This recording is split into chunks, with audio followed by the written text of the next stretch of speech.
అమరావతిలో పౌర అవసరాలకి తగ్గట్టుగా చేయాల్సినటువంటి డెవలప్‌మెంట్ పైన ఏపీ గవర్నమెంట్ ఫోకస్ పెట్టింది. అమరావతి ముఖ్యంగా ఏపీ సీఆర్‌డీఏ 51వ సమావేశం ముఖ్యమంత్రి అధ్యక్షతన జరిగింది. మున్సిపల్ శాఖ మంత్రి, సీఆర్‌డీఏ అధికారులు వీళ్ళందరూ పార్టిసిపేట్ చేశారు. ఇప్పుడు పౌర ఆవాసాలకు సంబంధించినటువంటి ఇన్‌ఫ్రాస్ట్రక్చర్‌కి క్లియరెన్స్ ఇచ్చినట్టుగా మంత్రి నారాయణ అనౌన్స్ చేశారు. ఇందులో ఏమేమి విషయాలు ఉన్నాయి? ఎందుకంటే ఇప్పటివరకు అమరావతిలో రైతులు కూడా చాలామంది ఒక తీవ్రమైన అభ్యంతరం వ్యక్తం చేస్తుంది. ఏంటంటే కేవలం ప్రభుత్వ భవనాలు మాత్రమే కట్టుకుంటున్నారు. ప్రజలకు ఇవ్వాల్సినటువంటి రిటర్నబుల్ ప్లాట్స్ విషయంలో, అక్కడ చేయాల్సినటువంటి డెవలప్‌మెంట్ విషయంలో ప్రభుత్వం ఫోకస్ చేయలేదనేటువంటి విమర్శలు చేశారు.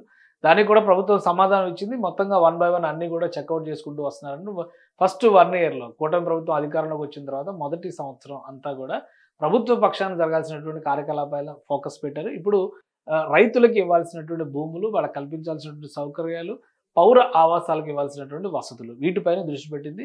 తర్వాత దశలో ప్రైవేట్ డెవలప్‌మెంట్ ప్రాజెక్ట్స్ పైన కూడా రాష్ట్ర ప్రభుత్వం ఫోకస్ పెట్టబోతుంది. ఈరోజు తీసుకున్నటువంటి కీలకమైన నిర్ణయాల జాబితాను ఒకసారి మనం చూద్దాం. అమరావతి పరిధిలో గ్రామ కంటాల్లో 904 కోట్ల రూపాయలతో మౌలిక వసతులు కల్పించేటువంటి ప్రణాళికకి రాష్ట్ర ప్రభుత్వం అంటే ఏపీసీఆర్డీఏ సమావేశం ఆమోదం తెలిపింది. ఇది మళ్ళీ క్యాబినెట్ అప్రూవల్ తర్వాత దీనికి సంబంధించినటువంటి ఆర్డర్స్ ఇష్యూ అవుతాయి.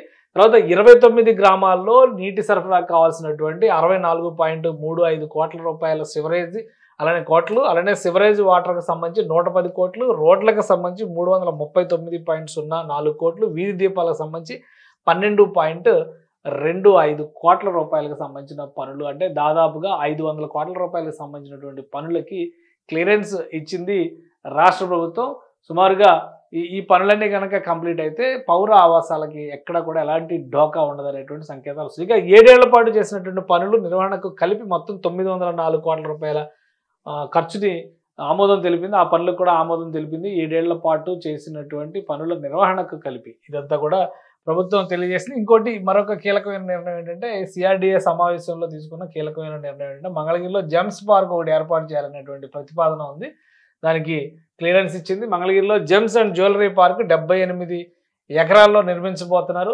దీనికి సంబంధించినటువంటి భూమి సమీకరణకి క్లియరెన్స్ ఇచ్చింది. అలానే దాదాపు 5,000 కోట్ల రూపాయల పెట్టుబడితో ఈ పార్క్ ఏర్పాటు చేస్తారు. 20,000 మందికి ఉద్యోగ అవకాశాలు వస్తాయని చెప్పి అంచనా వేస్తారు. మంగళగిరి నియోజకవర్గంలో చేయబోయేటువంటి ఒక బృహత్తర ప్రణాళిక ఇది.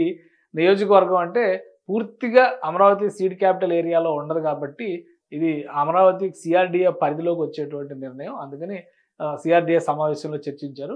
సో ఇది క్లియర్ అయితే కనుక 20,000 ఉద్యోగాలు రావడానికి అవకాశం ఉంటుంది. 5,000 కోట్ల రూపాయల పెట్టుబడులు వస్తానికి అవకాశం. ఇక రిటర్నబుల్ ప్లాట్లకు సంబంధించి అసైన్డ్ భూమి అనే పదాన్ని తొలగించాలని ఈ సమావేశంలో నిర్ణయం తీసుకున్నారు.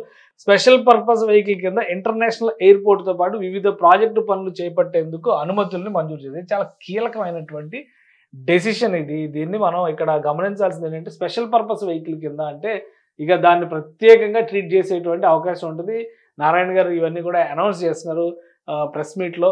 దానికి సంబంధించి ఏ నిర్ణయాలు తీసుకున్నారు అనేది అనౌన్స్ చేస్తున్నటువంటి దృశ్యాలు మనం చూస్తున్నాం. ఇక ఇందులో ముఖ్యమైనటువంటి అంశం కింద చూడాల్సింది ఆంధ్రప్రదేశ్కి సంబంధించి అమరావతి ఎయిర్పోర్ట్ని ఇక ఎవరు ఆపేటువంటి అవకాశం ఉండదు. స్పెషల్ పర్పస్ వెహికల్ కింద దీన్ని ట్రీట్ చేస్తారు. వీలైనంత వేగంగా జరగాలంటే పనులు ఇలాంటి స్పెషల్ పర్పస్ వెహికల్ ఎస్పీవీలు పెడతారు. దాని ప్రకారం ఇంటర్నేషనల్ ఎయిర్పోర్ట్తో పాటు వివిధ ప్రాజెక్టులు చేపట్టేందుకు అనుమతులు. అంటే ఇంకా ఆ లిస్టులో ఏమేమి ప్రాజెక్టులు ఇప్పుడు స్పోర్ట్స్ సిటీతో ఒకటి అడిషనల్గా వస్తుందని చెప్పన్నారు. వాటితో పాటు ఇండస్ట్రియల్ క్లస్టర్స్ డెవలప్మెంట్కి సంబంధించి అక్కడ భూసేకరణకి 2వ దశ భూసేకరణకు సంబంధించినటువంటి ప్రయత్నాలు కూడా రాష్ట్ర ప్రభుత్వం చేస్తుంది. కాబట్టి ఈ డీటెయిల్స్ అన్ని కూడా మళ్ళీ మిగతావన్నీ కూడా కాసేపట్లో వచ్చే అవకాశం ఉంటుంది. కానీ స్పెషల్ పర్పస్ వెహికల్ కింద పెట్టాలనే నిర్ణయం మాత్రం ఒక తులనాత్మకమైనటువంటి నిర్ణయం అవుతుంది. ఖచ్చితంగా అమరావతి ఎయిర్పోర్ట్ పనులు చకచకా జరగడానికి అవకాశం ఉంటుంది. ఇక వాటర్ ట్రీట్మెంట్ ప్లాంట్ కోసం 2 ప్యాకేజీల కింద నీటి శుద్ధి చేసేందుకు 411 కోట్ల రూపాయలతో ఒక ప్యాకేజీ, నీటి సరఫరా కోసం 376 కోట్ల రూపాయలతో మరో ప్యాకేజీ, అంటే దాదాపు 800 కోట్ల రూపాయలతో చేసేటువంటి వాటర్ ట్రీట్మెంట్ ప్యాకేజీలకి క్లియరెన్స్ ఇచ్చింది. దీంతో పాటు ఎస్ఆర్ఎం విట్ సంస్థలకి ఇటీవలే మెడికల్ కాలేజీలు, డెంటల్ కాలేజీలు, పారామెడికల్ కాలేజీలు ఏర్పాటు చేయడానికి అనుమతులు లభించాయి. వాటికి సంబంధించి 2 సంస్థలకి కూడా చెరొక 100 ఎకరాల భూముల కేటాయింపుకు సంబంధించి నిర్ణయం తీసుకున్నారు. సో ఇవి కీలకమైనటువంటి ఏపీసీఆర్‌డీఏ 51వ సమావేశంలో తీసుకున్నటువంటి నిర్ణయాలు. మేజర్ యాక్టివిటీ, మేజర్ అంశాలన్నీ కూడా పౌర ఆవాసాలకి కావాల్సినటువంటి ఇన్ఫ్రాస్ట్రక్చర్ని క్రియేట్ చేయడం పైన ఈ సమావేశంలో నిర్ణయం తీసుకున్నారు. ఇంకొకటి కీలకమైనటువంటి నిర్ణయం స్పెషల్ పర్పస్ వెహికల్ పెట్టాలనేది చాలా ముఖ్యమైనది. ఇక మిగతా అన్ని జెమ్స్ అండ్ జ్యువెలరీ పార్క్, అది కూడా ముఖ్యమైనటువంటి నిర్ణయమే. మంగళగిరి నియోజకవర్గానికి శుభవార్త కింద చెప్పాల్సి ఉంటుంది. కానీ స్పెషల్ పర్పస్ వెహికల్ అనేది ఇంటర్నేషనల్ ఎయిర్పోర్ట్ని వీలైనంత వేగంగా లైవ్లోకి తీసుకురావడానికి ఉపయోగపడేటువంటి నిర్ణయం కింద రాష్ట్ర ప్రభుత్వం ఈ నిర్ణయం తీసుకున్నట్టుగా మనం భావించవచ్చు. ఎందుకంటే కేంద్ర పౌర విమానయాన శాఖ కూడా తెలుగుదేశం పార్టీ నాయకులు మంత్రిగా ఉన్నారు కాబట్టి ఎంపీ రామ్మోహన్ నాయుడు గారి చేతిలోనే ఉంది కాబట్టి వీలైనంత వేగంగా ఈ పనులు కంప్లీట్ చేయడానికి అవకాశం ఉంటుంది. సో మొత్తం మీద ఏపీసీఆర్డీఏ సమావేశంలో కొన్ని కీ డెసిషన్స్ని రాష్ట్ర ప్రభుత్వం తీసుకుంది. అమరావతితో పాటు అమరావతిలో పౌర ఆవాసాలు, అమరావతి ఎయిర్పోర్ట్తో పాటు అమరావతిలో పౌర ఆవాసాలకు సంబంధించినటువంటి ఇన్ఫ్రాస్ట్రక్చర్ ఫేజ్ ఇప్పుడు అసలు కథ మొదలైనట్టుగా మనం చూడాలి. ఎందుకంటే ఇక్కడ నుంచి రహదారుల వ్యవస్థ కావచ్చు, డ్రైనేజ్ కావచ్చు, వాటర్ ట్రీట్మెంట్ కావచ్చు, ఇవన్నీ కూడా డ్రింకింగ్ వాటర్ సప్లై కావచ్చు, ఇవన్నీ కూడా ఈ ప్యాకేజీలో వచ్చేటువంటి అవకాశం ఉంటుంది. వీటన్నిటిని లిస్ట్ అవుట్ చేసిన తర్వాత ఫైనాన్షియల్ అప్రూవల్స్ కోసం క్యాబినెట్కి పంపిస్తారు. క్యాబినెట్లో క్లియరెన్స్ అయిన తర్వాత టెండర్స్ ఇవ్వడం, పనులు ప్రారంభించడం. అంటే మళ్ళీ ఈ ప్రాసెస్కి కనీసం నెల నుంచి 2 నెలల సమయం పట్టేటువంటి అవకాశం ఉంటుంది. సుమన్ టీవీలో మీ పర్సనల్ అండ్ బిజినెస్ ప్రమోషన్స్ కోసం కింది నెంబర్కి కాంటాక్ట్ చేయండి.